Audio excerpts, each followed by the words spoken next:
Good morning students. आज हम class 11 का चैप्टर 2 स्टार्ट कर रहे हैं। अब देखिए, अभी तक हमने जो चैप्टर 2 पढ़ा है उसमें हमने क्या क्या पढ़ा है। वेरियस मॉडल ऑफ एटम्स के बारे में पढ़ा है, आइसोटोप्स के बारे में पढ़ा है, आइसोबार के बारे में पढ़ा है, बोहर मॉडल को पढ़ लिया है, ठीक है। इलेक्ट्रोमैग्नेटिक रेडिएशंस क्या है उसके बारे में भी हमने पढ़ा था। तो आज हम आगे बढ़ते हैं। दैट इज, सबसे पहले हमारा स्टार्ट होता है photo electric effect. Photo electric effect क्या है?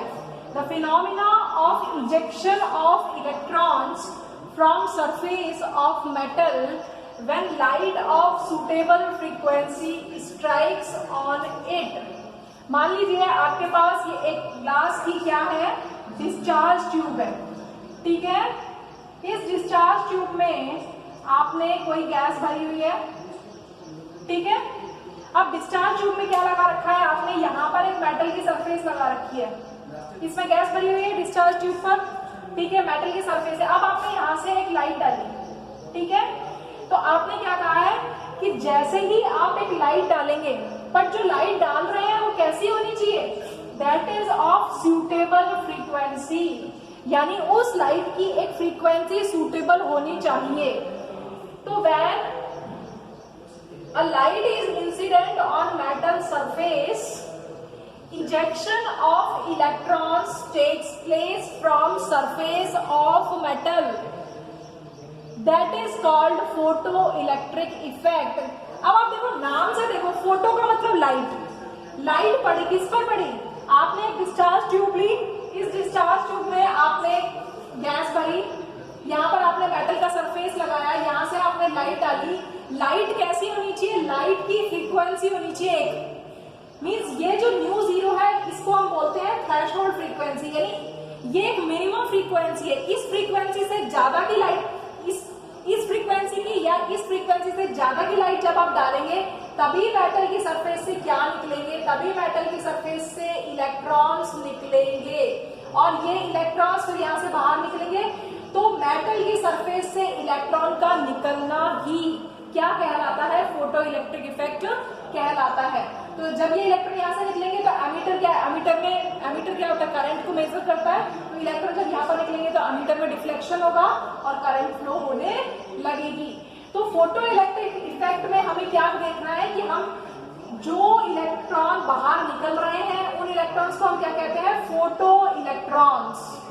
क्यों? क्योंकि वो लाइट के डलने पर, लाइट जब मेटल सरफेस पर, लाइट का मतलब क्या होता है? फोटो, ठीक है। तो जब लाइट मेटल सरफेस पर डलती है तभी इलेक्ट्रॉन बाहर निकलते हैं, ठीक है। तो काइनेटिक ऑफ इजेक्टेड इलेक्ट्रॉन्स, तो जो इलेक्ट्रॉन बाहर निकल रहे हैं वो आगे की साइड भागेंगे तो उनकी कुछ वेलोसिटी होगी, तो उसकी काइनेटिक एनर्जी को कैलकुलेट करने के लिए हम क्या फॉर्मूला यूज करते हैं?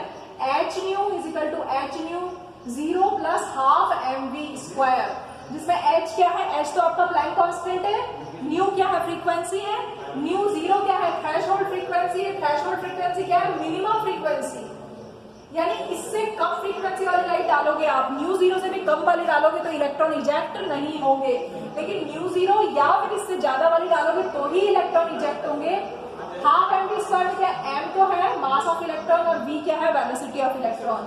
तो with this help of this formula we can calculate the kinetic energy of ejected electrons, ठीक है। उसके बाद सेकंड आपका पार्ट आता है, that is called black body radiation. देखो, ब्लैक बॉडी क्या है? ब्लैक बॉडी एक आइडियल बॉडी है, ideal, which emits and absorbs all frequencies is called black body radiation. जो सभी प्रकार की, मतलब जो भी फ्रीक्वेंसी, मान लीजिए ये मैं ये कहती हूँ कि एक ब्लैक बॉडी है, तो इसका मतलब इससे सभी प्रकार की जो लाइट है वो एमिट हो सकती है और कोई भी लाइट जो इसके अंदर आई है वो एब्जॉर्ब हो सकती है। तो black body radiation, an ideal body which emits and absorbs all frequencies is called black body radiation. और ये दोनों इफेक्ट, ब्लैक बॉडी रेडिएशन और फोटो इलेक्ट्रिक इफेक्ट, दोनों ही क्या बताते हैं कि जो इलेक्ट्रोमैग्नेटिक रेडिएशन है वो कैसी होती है? उसकी पार्टिकल नेचर को बताते हैं। कैसी नेचर को बताते हैं? कि इलेक्ट्रोमैग्नेटिक रेडिएशन किस फॉर्म में है? पार्टिकल की फॉर्म में है। और यदि वेव के फॉर्म में है तो वो कौन से फिनोमिना को शो करती है? इंटरफेरेंस और डिफ्रैक्शन को। इंटरफेरेंस और डिफ्रैक्शन दोनों ही किसमें आते हैं? फिजिक्स में। देखिए एक्चुअली में इसका ये जो पार्ट हम हम पढ़ रहे हैं ये काफी कुछ पार्ट आपकी फिजिक्स में भी है, ठीक है। तो हमने इससे पहले पढ़ा था कि इससे पहले हमने इलेक्ट्रोमैग्नेटिक रेडिएशन पढ़ा था प्रीवियस वीडियो में। उसमें हमने कहा था कि जो इलेक्ट्रोमैग्नेटिक रेडिएशन है वो वेव की तरह बिहेव करती है और वेव की कैरेक्टरिस्टिक्स को पढ़ा था। आज हमने देखा कि इलेक्ट्रोमैग्नेटिक रेडिएशन जो है वो पार्टिकल की तरह भी बिहेव करती है। तो कोई भी सब्सटेंस यदि वो पार्टिकल की तरह भी बिहेव कर रहा है और वेव की तरह भी बिहेव कर रहा है तो उसे हम कहते हैं ड्यूअल बिहेवियर। ड्यूअल बिहेवियर का मतलब वो दो प्रकार का बिहेव कर रहा है, वेव की तरह भी रेडिएशन मूव करती है और पार्टिकल की तरह भी कैरेक्टरिस्टिक शो करती है। तो फिर उसके बाद हमारे पास आता है स्पेक्ट्रम, ठीक है। देखिए मैंने आपको बताया था कि जब हमने बोहर का मॉडल पढ़ा था तो मैंने कहा था कि जो उसमें इलेक्ट्रॉन्स, बोहर ने क्या कहा था कि आपके पास न्यूक्लियस है, एक एटम है, एटम में बीच में सेंटर में स्मॉलेस्ट पार्ट न्यूक्लियस है जिसमें पॉजिटिव चार्ज होते हैं और डिफरेंट पाथ्स होते हैं, सर्कुलर पाथ होते हैं जिसमें इलेक्ट्रॉन मूव करता है, ठीक है। इन सर्कुलर पाथ को हम क्या कहते हैं, शेल्स कहते हैं। तो मैंने आपको बताया था कि जो लोअर शेल है वो एनर्जी लेवल को भी बताता है। वो शेल यदि लोअर से हायर में जाता है तो इलेक्ट्रॉन क्या करता है, एनर्जी को एब्जॉर्ब करता है, और यदि हायर लेवल से लोअर में आता है तो एनर्जी को एमिट करता है। तो यदि वो एब्जॉर्ब करके जा रहा है तो हमें क्या मिलता है, एब्जॉर्प्शन स्पेक्ट्रम मिलता है, और यदि वो एमिट कर रहा है तो हमें इमिशन स्पेक्ट्रम मिलता है। तो स्पेक्ट्रम वाकई में होता क्या है, when white light is pass through a prism a series of coloured band appears. यदि आपके पास एक प्रिज्म है लाइक दिस, इसके ऊपर आप व्हाइट लाइट को पास करिए, तो जैसे ही आप व्हाइट लाइट को इसमें से पास करेंगे, लाइट प्रिज्म में से पास होने के बाद आपको डिफरेंट डिफरेंट कलर नजर आएंगे विथ योर 7 कलर्स नजर आएंगे, जैसे रेनबो बनता है, ठीक है। तो जो हमें कलर बैंड अपीयर होते हैं दैट इज कॉल्ड स्पेक्ट्रम। अब स्पेक्ट्रम जो है एक तो एब्जॉर्प्शन स्पेक्ट्रम होता है, एक इमिशन। एब्जॉर्प्शन कब होता है, जब लोअर से अपर लेवल भी जाता है, और इमिशन कब होता है, जब अपर से लोअर भी जाता है। समझ में आ गया। यदि नीचे वाले लेवल से ऊपर में जा रहा है तो एब्जॉर्ब करेगा, ऊपर से नीचे वाले में आ रहा है तो एमिट करेगा, ठीक है। तो ये दोनों टाइप के स्पेक्ट्रा प्राप्त होते हैं, लेकिन इसके अलावा स्पेक्ट्रा कंटिन्यूअस भी होता है और लाइन स्पेक्ट्रा भी होता है। कंटिन्यूअस स्पेक्ट्रा क्या होता है, जिसमें जो ये बैंड्स मिल रहे हैं ना ये मर्ज हो जाए। मर्ज का मतलब जैसे अभी हम कह रहे हैं कि 7 कलर्स में हमें नजर नहीं आए, एक के बाद एक में दूसरा मर्ज हो रहा है, दूसरे में तीसरा मर्ज हो रहा है, तीसरे में चौथा मर्ज हो रहा है। तो जब एक नेक्स्ट में यदि वो मर्ज होते चले जाते हैं तब तो होता है कंटिन्यूअस। और लाइन का मतलब जब हमें सेपरेट बैंड नजर आते हैं, एक पूरा का पूरा बैंड ये वायलेट कलर का, एक पूरा का पूरा बैंड रेड कलर का, एक पूरा का पूरा बैंड ग्रीन कलर का है, तो यदि हमें सेपरेट बैंड नजर आते हैं it means at line spectra, ठीक है। तो ये स्पेक्ट्रा होते हैं। अब आप देखिए line spectra of hydrogen. Line spectra of hydrogen को पढ़ने से पहले हम बोहर मेडल की अचीवमेंट्स को पढ़ लेते हैं। उसकी कुछ लिमिटेशंस भी थी बट कुछ अचीवमेंट्स भी थी कि जो बोहर का मॉडल था वो एटम की स्टेबिलिटी को बताने में सक्सेसफुल रहा था, जबकि रदरफोर्ड का मॉडल ने क्या कहा था, रदरफोर्ड के मॉडल के हिसाब से तो इलेक्ट्रॉन्स के चारों ओर घूमते और घूमते घूमते न्यूक्लियस में आकर गिर जाना चाहिए। लेकिन बोहर ने इस चीज को बताया कि नहीं, जो एटम में जो इलेक्ट्रॉन्स न्यूक्लियस के चारों ओर घूम रहे हैं उन पर लगने वाला जो सेंट्रीफ्यूगल फोर्स है, सेंट्रीपिटल फोर्स जो है वो इक्वल होता है और ऑपोजिट डायरेक्शन में होता है, जिससे इलेक्ट्रॉन अपने पाथ पर ही रहते हैं, वो इधर से उधर कहीं मूव नहीं करते। तो बोहर मॉडल की अचीवमेंट क्या थी कि हम इससे एटम की स्टेबिलिटी को फाइंड आउट कर सकते हैं, मतलब उसने इस चीज को एक्सप्लेन किया था। और दूसरा, इससे हम एनर्जी को कैलकुलेट कर सकते हैं। आप एनर्जी को कैलकुलेट, देखिए डेरिवेशन तो आपके कोर्स में है नहीं, तो एनर्जी को कैलकुलेट करने का फॉर्मूला है -2π²mz²e4/n²r², ठीक है। अब आप देखो m का मतलब क्या है, मास। किसका मास, इलेक्ट्रॉन का मास, क्योंकि इलेक्ट्रॉन ही मूव कर रहा है, ठीक है। e चार्ज है इलेक्ट्रॉन का, z एटॉमिक नंबर है, स्मॉल n कौन सा ऑर्बिट है, फर्स्ट ऑर्बिट है, सेकंड ऑर्बिट है, थर्ड ऑर्बिट है, यानी शेल। ऑर्बिट का मतलब शेल, ठीक है। और r क्या है, रिडबर्ग कांस्टेंट है। ये कांस्टेंट कहां से आएगा, ये अभी मैं आपको बताती हूँ। तो जब हम एनर्जी को कैलकुलेट करते हैं तो इन सब की, ये तो फॉर्मूला है, लेकिन इन सब की वैल्यू को यदि हम रख दें तो ये कितना है, -2.18 × 10⁻18 × z²/n²।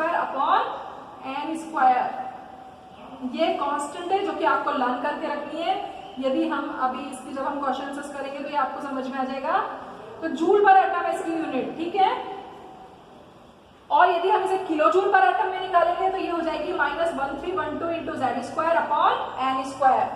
ठीक है, ठीक इसी तरीके से बोर मॉडल की हेल्प, बोर मॉडल ने क्या चीज किया था कि हम किसी भी जो एटम है उसकी रेडियस को कैलकुलेट कर सकते हैं। तो रेडियस को कैलकुलेट करने का फॉर्मूला है N square H square upon 4 square M Z square.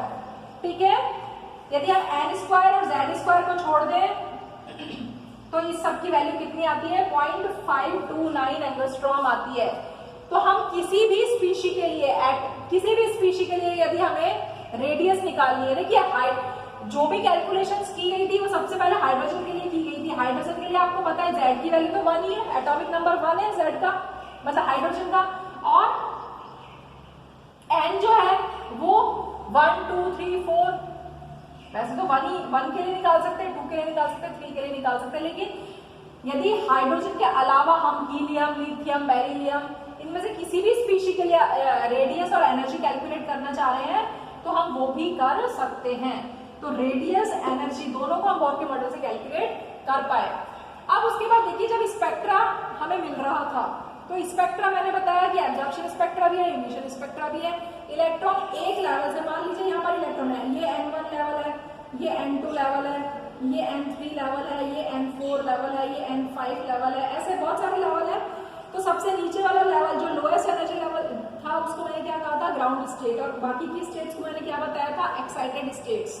ये कौन सी स्टेट है ग्राउंड स्टेट, ग्राउंड स्टेट को ही हम स्टेशनरी स्टेट कहते हैं, और ये है एक्साइटेड स्टेट्स। अब इलेक्ट्रॉन यदि यहाँ से यहाँ कूदता है, लोअर से हायर में जाता है, तो एनर्जी को एब्जॉर्ब करेगा, यहाँ से वो यहाँ पे भी जा सकता है, यहाँ से वो यहाँ पे भी जा सकता है, यहाँ से वो यहाँ पे भी जा सकता है, और यहाँ से वो यहाँ पे भी जा सकता है। ठीक इसी तरीके से यदि नीचे से ऊपर जा रहा है, लोअर से हायर लेवल पर जा रहा है तो वो एब्जॉर्ब कर रहा है, और ऊपर से यदि वो नीचे आ रहा है तो क्या कर रहा है एमिट कर रहा है एनर्जी को।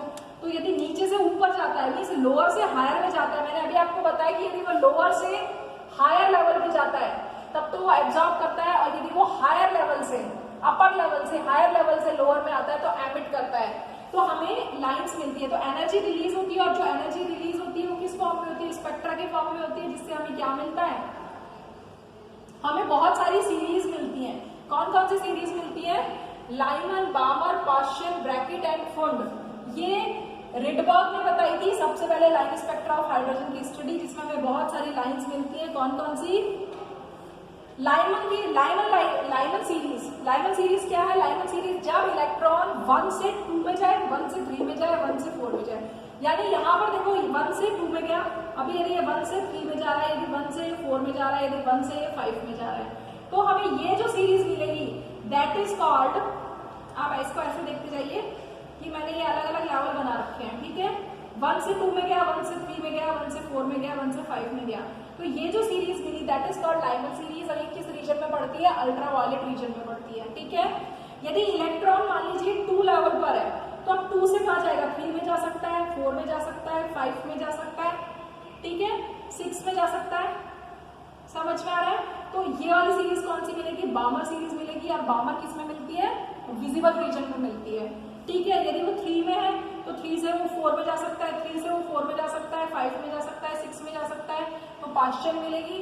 ठीक है, ये किस में होती है इंफ्रारेड में, इंफ्रारेड एक रीजन होता है स्पेक्ट्रम का। फिर उसके बाद ब्रैकेट सीरीज कब मिलेगी जब इलेक्ट्रॉन 4 से 5 6 7 और सो ऑन, यहाँ से यहाँ तक वो इसके आगे वो इंफिनिटी तक जा सकता है, लेकिन n1 नंबर उसका फिक्स है कि यदि वो 1 से जाएगा तो हमेशा लाइमन मिलेगी, यदि 2 से जाएगा तो बामर मिलेगी, 3 से जाएगा तो पास्चन मिलेगी, 4 से जाएगा तो ब्रैकेट मिलेगी, और 5 से जाएगा तो फुंड मिलेगी। ठीक है, तो इस तरीके से ये सीरीज मिली। इन सीरीज से रिडबर्ग ने किस चीज को कैलकुलेट किया वेव नंबर को। वेव नंबर मैंने आपको बताया था क्या होता है, वेव लेंथ का रेसिप्रोकल होता है, और इसका फॉर्मूला है RH 1/n1 square minus 1/n2 square. ठीक है, n1 की वैल्यू आपको पता है, n2 की वैल्यू पता है, RH की वैल्यू कितनी है, RH की वैल्यू है इतनी, सेंटीमीटर इनवर्स में है 109677, जिसको हम बोलते हैं रिडबर्ग कांस्टेंट। तो सबसे पहले जो वेव नंबर है with the help of this formula is calculated by Rydberg for only hydrogen atoms, केवल हाइड्रोजन एटम के लिए उसने ये कैलकुलेट किया था। ठीक है, और यदि आप अदर स्पीशीज के लिए कैलकुलेट करना चाह रहे हैं तो आप अदर स्पीशीज के लिए भी वेव नंबर कैलकुलेट कर सकते हैं, लेकिन यहाँ पर हमें उसमें क्या याद रखना पड़ेगा, z² की वैल्यू भी लिखनी पड़ेगी। ठीक है, तो इससे हम बहुत सारे न्यूमेरिकल्स को सॉल्व कर सकते हैं। तो आप इसको रीड करेंगे। Thank you.